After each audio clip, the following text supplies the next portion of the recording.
좋아요, 구독. 바로 지금 이 달러화가 미국의 인플레 둔화에 약세를 보이고 있다는 기사입니다. 근데 시장에서는 이 연준의 매파적인 통화 정책 힘보도 끝으로 보고 있는데요. 네, 과연 정말 끝이 날 수 있을 것인지 어떻게 보시는지 의견 한번 들어볼게요. 네, 저는 일단은 끝 가능성이 굉장히 높다고 생각을 해요. 네. 예, 근데 이게 단순히 이제 인플레에 대한 둔화의 어떤 끝물이다라고서 평가하기보다는 최근에 은행 사태가 사실 사건이 제일 컸었죠. 형태가. 예. 지금 일단은 달러 인덱스 하락, 증시 상승에 대한 부분은 페드에 대한 최종 금리 분위기가 보이기 때문이다라고 한 주 평가할 수 있는데, 좀 더 디테일하게 들어가면은 최종 금리가 나오면 국채 금리가 하락하기 때문에 증시가 올라간다라고 표현할 수 있을 것 같아요. 자, 여러분들 제가 좀 지금부터 좀 재밌는 얘기를 한번 해보도록 할게요. 자, 우리가 주식 하시는 분이 굉장히 많으시겠죠. 그렇죠. 예. 아침에 일어나서 뭐 하세요? 아침에 일어나서요. 뭐 뉴스를 본다거나 일단은 뭐 MTS, HTS 켜가지고 현재 상황 한번 봐야죠. 그렇죠. 네. 예, 정확하게 이제 초보자 마인드죠. 예. 네. 원래 이제 좀 하시는 분들은 트레이딩을 좀 이제 많이 하시는 분들에 대한 습관 자체는 네. 미장부터 봐요. 아, 반성해야겠네요. 예. 미장이 어떻게 마감이 됐나. 그러면은 당일 어떤 시장에 대한 부분이 이제 시가 자체가 어떤 갭이라든가 반영하고 시작하나 아니고 시작하냐, 이 여부를 좀 측정을 해요. 자, 화면 잠깐 내리도록 하겠습니다. 네. 예. 자, 그러면은 우리가 이제 선물 차트를 딱 키는 이유 자체는 일본 기준으로 봤을 때 전일 장세가 어떤 이슈성이 있었나, 이 부분을 먼저 체크한단 말이죠. 그리고 더불어서 더 판단해야 될 거는 미국 국채를 판단을 해요. 개장 전에. 국채가 어떻게 마무리가 좀 됐나. 왜냐하면 그거는 앞으로 미 증시에 대한 흐름을 보기 위해서죠. 최근에 사실 이제 미증시와 코스피가 커플링을 지속하면서 미증시가 회복세를 이루면서 시장 반등을 했다고 해도 과언까지는 아니에요. 예, 과언이 아니고 그게 맞다는 표현을 오히려 좀 더 할 수 있을 것 같습니다. 그러면은 미증시에 대한 앞으로 흐름도가 내가 주식 참여할 수 있는 기회가 열리는지 아닌지에 대한 평가값도 좀 이룰 수 있겠죠. 그러면 아침에 일어나서 제일 먼저 확인을 해야 될 거는 미증시 선물부터 체크를 해야겠죠. 1번이 이거예요. 네. 그 다음 뭐냐? 국채 금리를 체크를 하는 겁니다. 자, 우리가 화면을 한번 보면서 보도록 할게요. 네. 자, 이제 저는 개인적인 의견을 좀 드리도록 할게요. 여기서부터는. 예, 우리가 이제 검색에 대한 부분을 보면은 보통 이제 프레드 사이트를 제가 보라고 많이 추천드려요. 네, 근데 맞습니다. 여기서 좀 단점은 있어요. 영어다. 예, 네. 영어다. 네. 근데 왜 이거를 보냐면은 제가 실질 금리를 보기 위해서 사실 이 사이트를 많이 참고하라고 얘기를 드려요. 네. 한번 쳐보면 굉장히 쉽습니다. 화면만 좀 보도록 할게요. 네. 한번 프레드 네. 사이트 확인해 예, 볼게요. 뭐 이제 뭐 G사를 좀 활용하시는 걸 좀 추천드릴게요. G사. 아, G사요? G사. 아, 번역이 되니까요? 그거보다는 네. N사, D사는 좀 안 나와요. 아. 단순히 프레드라고 치면은 안 네. 나오기 때문에 네. G사에 들어가게 되면은 보통 이제 여기서 서치 데이터를 할 수 있어요. 모든 미국에 대한 데이터를 검색을 할 수 있어요. 그러면 우리가 10년 국채 금리, 다른 말로 하면은 10년 국채 수익률이라고도 평가를 하죠. 여러분들 잘 알고 계실 거예요. 그럼 수익률이 영어로 뭘까요? 매추얼리티라고 합니다. 네. 요거를 딱 쳐봐요. 그러면은 매추얼리티 관련해 갖고 10년 국채 수익률, 2년 국채 수익률 뭐 다 나오는데, 우리는 기본적으로 국채 금리 하면 몇 년을 보나요? 10년이죠. 10년이 표준이에요. 무조건. 2년 이런 거 보면 안 됩니다. 10년 봐야 돼요. 그러면은 여기 보시면은 이거 관련해서는 제가 노란톡에 좀 올려드리도록 할게요. 이제 영어가 기니까. 네. 그러면 10년 국채 수익률이 이렇게 딱 떠요. 그러면은 최근 어떤 1년 평가 기준으로 5년치 평가로 봤을 때 국채 금리가 하락하고 있는 걸 보일 거예요. 네, 보이시죠? 그러네요. 네. 자, 여러분들 최근에 장이 좋은 이유는요. 저 진짜 여러분들 이거는 직관적입니다. 국채 금리 떨어졌어요. 이게 하락하면 증시가 올라요. 근데 이게 앞으로 하락하나요? 네, 하락합니다. 왜냐? 최종금리 고착 나오면요. 어느 정도 가이드라인 설정돼 버리잖아요. 국채 금리 하락합니다. 자, 그럼 우리 실질금리를 판단을 해봐야겠죠. 그죠? 실질금리, 여러분들. 자, 평가를 들어가 볼게요. 그러면 뭐가 더 들어가야 돼요? 네, 일단 물가 들어가야 되죠. 네, 물가 들어가야 돼요. 인플레이션. 네. 네, 인플레이션 추가해 볼게요. 그리고 국채금리, 실질금리, 실질금리를 한 번 더 확인해 보면은 인플레이션이란 단어가 추가돼 있어요. 네. 지금 실제로 검색하는 모습 보여주고 네, 있어요. 실시간으로 이거는 좀 보여드리고 싶었어요. 음. 왜냐면은 여러분들도 한번 해보셨으면 네. 하는 거예요. 너무 영어라고 좋은 해서 팁이네요. 네. 예, 우리 시청자분들도 보면서 오늘 이 장면 캡처하면서 하나씩 따라 해보면 좋을 것 같아요. 자, 여기 보시면은 이게 실질금리거든요. 이게 어렵죠. 네. 이거 어떻게 해야 되나 걱정되기도 해석을 하네요. 좀 해주세요, 시청자분들께. 이게 실질금리예요. 단순하게 네. 그냥 실질금리라고 좀 얘기를 해야 되는데 이건 제가 노란톡에 한 번 더 설명을 드리도록 할게요. 네. 그럼 실질금리를 클릭을 하고 이 세 개에 대한 데이터를 합산을 하잖아요. 네. 그럼 이렇게 뜨겠죠. 예. 자, 여러분들 지금 시장을 움직이는 힘은 사실 이 네모칸 보이시죠? 여기 실질금리가 이건데 초록색. 초록색 뒤집으면 어떻게 돼요?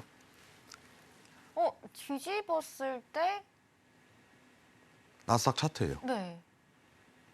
그죠? 신기하네요. 네. 실질금리가 떨어진다는 거는 무슨 뜻이냐면 음. 위험 자산에 수급이 들어가고 있다. 이게 시그널이에요. 네. 자, 근데 이 초록색 선을 구성하는 건 두 가지가 있어요. 물가와 국채 금리예요. 두 가지예요. 물가와 국채 금리. 네. 근데 지금 물가에 대한 상황이 빨간색인데 빨간 선이에요. 여러분들 빨간 선 한번 보세요. 어떤가요? 그림이?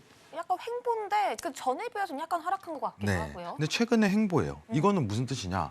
물가가 증시에 영향을 주지 않는다. 이렇게 생각할 수 있겠죠. 네. 그죠? 네. 제가 여러분들 노란톡에 이 얘기를 드렸었어요. 우리가 앞으로 CPI 발표가 있죠. 그리고 뭐 이제 실업자 수 발표도 있겠죠. 네. 자, 그리고 또 뭐가 있겠어요? 고용 발표가 있겠죠. 네. 여러분들 여기서 얘기 드리겠습니다. 앞으로 영향 안 받습니다, 증시에. 네. 우리가 봐야 될 게 지금 이 지표들이 아니라는 거죠. 그죠? 네. 정확하게 봐야 되는 건 음. 국채 금리에 대한 흐름도가 더 중요한 상황이 연출이 되는 거죠. 음. 물가는 왜 우리가 작년에 집중을 했나? 네. 물가에 대한 변동성이 기준금리를 바꾸기 때문에. 근데 지금 물가가 오르든 떨어지든 기준금리를 변동할 수가 없는 게 연준의 현실이에요. 네. 그럼 과연 그 지표가 과연 시장의 어떤 방향성을 결정을 할까요? 라는 표현에서는 지금은 매크로 환경이 그렇게 구성이 안 됩니다라고 표현할 수 있는 거예요. 이해하실 거라고 생각합니다. 네. 자, 그러면은 국채 금리가 결국은 이 파랑선을 구성한다라고 표현할 수 있겠죠. 이 파랑선이 사실상 이 초록선을 구성한다라고 표현할 수 있을 거예요. 네. 지금 현 상황은. 근데 최종 금리가 가이드가 설정되면 국채 금리가 하락 시즌으로 들어가 버립니다. 네. 하락 시즌으로. 그러면은 실질 금리도 그대로 내려가게 돼 있어요. 과연 그러면은 이 상황에서 달러 인덱스는 당연히 하락하겠고 증시는 수급이 들어오는 시즌으로 들어가 버리는 상황이 연출이 되는 거예요. 증시는 그래서 긍정적이다라는 표현을 저는 계속 했었어요. 저는 여기 나와서 증시 바닥 찍었습니다라는 표현을 했지 앞으로 증시 경기 침체 때문에 더 떨어집니다라는 표현은 안 했어요. 네. 왜 그러냐면 경기 침체와 증시에 대한 어떤 방향성은 연관성이 실제로 굉장히 부족합니다. 여러분들. 자, 모든 국채 금리는 10년입니다. 10년 기준으로 봐야 돼요. 10년. 2년 아니에요. 네. 10년이에요. 기억해 주세요. 네. 자, 요새 또 나왔죠. 뭐 경기 침체다. 그쵸. 뭐 언론에서 또 떠들 거예요. 네. 오늘 시작하자마자 앵커님도 골디락스라는 표현 자체를 계속 하는 것도 왜냐하면 언론에서 이슈화를 시키니까. 근데 여러분들한테 좀 얘기 드리는 건 뭐냐면은 실제로 경기 침체는 들어가고 있습니다. 네. 그래 보입니다. 제가 왜냐면은 네. 네. 실무가 좀 굉장히 중요하다고 얘기를 했는데 우리가 제가 좀 요새 느끼는 건 뭐냐면 이게 길을 걸어서 이렇게 가더라도 상가가 비어 있어요. 네. 실물 경제는. 아, 실물 경제는 그래요. 물가는 아직 잡히진 않지. 기준금리는 이제 최종금리 결정하지만은 3.5% 내에서 계속 설정이 되고 있지. 그러면은 중요한 거는 침체는 들어가는데 증시에 대한 수급은 의미가 다르다는 거예요. 최종 금리만 결정하면 증시는 오르는 사이클로 들어가요. 자, 여기서 이제 차트 한번 볼게요. 여러분, 여기서 이제 차트로 넘어가도록 하겠습니다. 네. 네, 지금 오늘 일단은 이 물가, 실업자 수, 고용 이런 지표들이 사실상 증시에 중요한 영향을 끼치진 않고 우리가 정말 봐야 하는 거는 이 국채 금리의 향방이라고 말씀해 주셨는데요. 네, 계속해서 이 이야기 좀 자세히 짚고 넘어가 보도록 할게요. 네, 우리가 지금 차트에서 좀 집중해야 될 건 뭐냐면은 앞으로 추세에 대한 추이가 어떻게 좀 변경이 될까요? 라는 질문일 거예요. 예. 저는 일단은 14,000에 대한 이탈 가능성 위로 상방으로 그 가능성 굉장히 높다고 평가를 드리고 싶어요.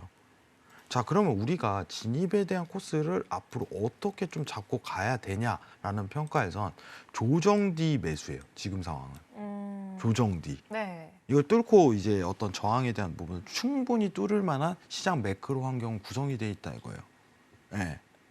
구성이 돼 있다. 앞으로 14,000을 넘어서 14,500까지는 쉽게 도달 가능성이 있는데 과연 지지에 대한 포인트를 어디서 밟냐라는 표현에선 12,500을 주시하라는 거예요. 12,500을 지금 현 상황에서. 왜냐? 국채 금리는 떨어질 거니까. 왜냐?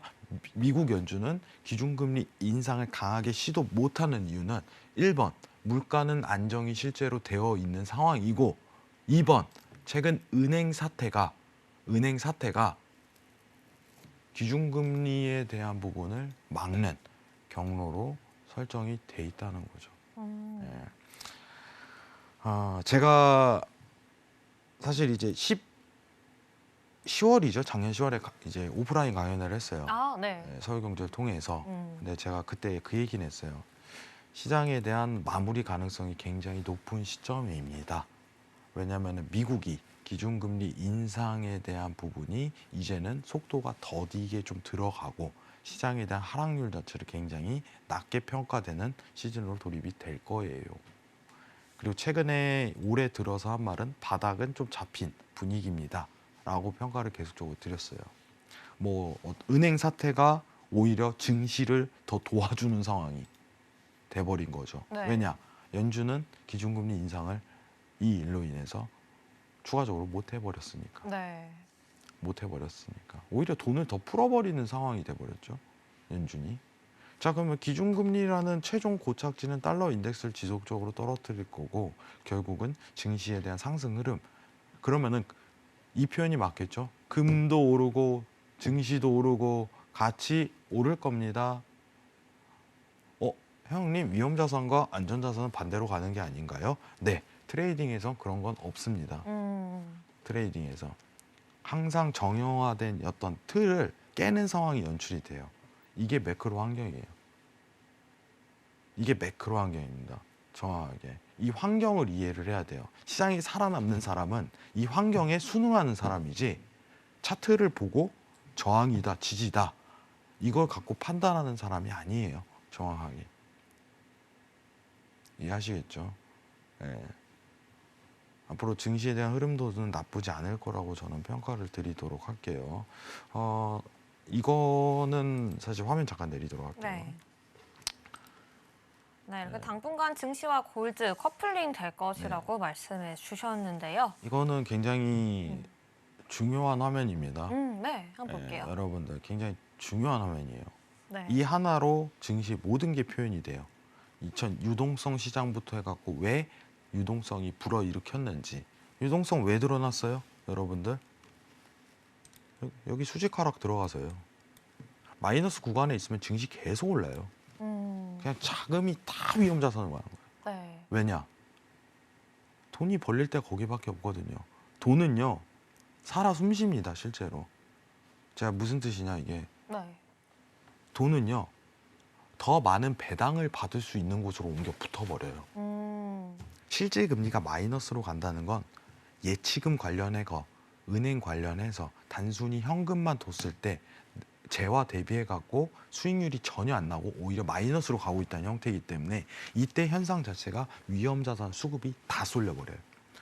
작년 1년 동안 22년도에 시장이 왜 하락했나요? 예, 실질금리가 올라서요.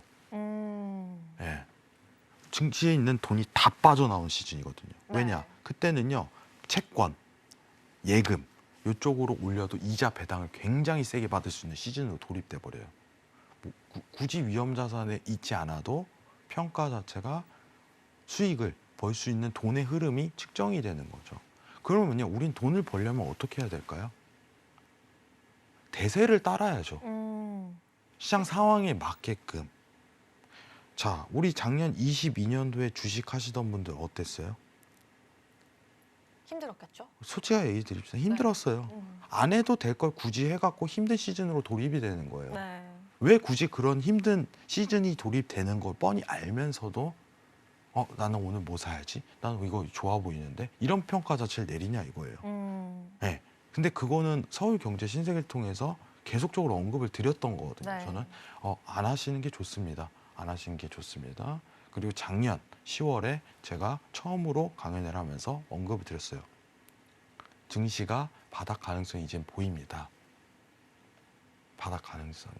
근데 그게 현실화된 거예요. 그럼 앞으로는 어떻게 됩니까? 앞으로 더 오를 수 있는 가능성이 굉장히 열려 있습니다. 왜냐? 연준의 행보가 뻔히 보이거든요. 연준의 행보가 보인다는 건 국채 금리에 대한 흐름도 자체가 측정이 된다는 거고 증시가 오를 수 있다는 반증이 되겠죠. 최근에 많이 올랐기 때문에 사실 12,500포인트까지 눌린 다음 재매수세에서 공격적으로 대응하셔도 저는 나쁘지 않다는 평가를 가질 수 있을 것 같아요. 요새 사실 제가 이제 신세계에 좀 자주 안 나와서 네. 서운해 하시는 분들이 많아요. 저도 서운합니다. 네. 어떤 분들은 실종 신고를 해야 되지 않나라는 네. 표현도 했었어요. 아, 그래요? 네, 좀 자기가 경찰서를 갔다 오겠다, 회왕님이 사라졌다 네. 이런 표현도 했었는데 아직 잘 살아 숨쉬고 있습니다. 네. 여러분들 너무 걱정하지 마시고 지금은 증시 흐름도 전 나쁘지 않다고 평가를 드려요. 금도 계속 오를 수 있는 환경이 조성이 되고 이 변화가 또 조짐이 보이는 건 어떻게 되겠죠? 어떻게 되나요? 연준이 뭔가 파격적인 행보를 간다면 이라는 가정으로 열리겠죠. 네. 제가 얘기를 드릴 건 회왕님 올해는 어떤가요? 올해 말은 어떨 것 같아요? 네. 솔직하게 전 얘기 드립니다. 모르겠습니다. 왜 모른다는 건 뭔가요? 어떤 상황이 연출될지에 대해서 제가 예상할 수는 없는 거거든요. 네. 이번 은행 사태도 누가 터질지 어떻게 알았어요? 갑자기 팍 발생해 버리죠. 그때까지만 해도 연준이 기준금리를 6%까지 찍는다. 예, 그 이상을 넘는다 하다가 지금 은행 사태를 완전 엎어버렸잖아요. 지금은 매크로 환경이 굉장하게 짤막하게 집중하면서 구성이 되는 시즌이라는 걸 인정을 해야 돼요. 22년도 그리고 21년도 20년 동안 1년에 대한 어떤 측정 자체를 예상할 수 있는 시즌은 절대 아니에요. 지금이. 뭐가 터져도 터질 수 있다라는 긴장감 자체는 가지고 있어야 됩니다. 예, 시장은 좋대. 그 긴장감 자체 그리고 거기에 녹아드는 그 환경 자체 여러분들이 계속 익숙해져야 돼요.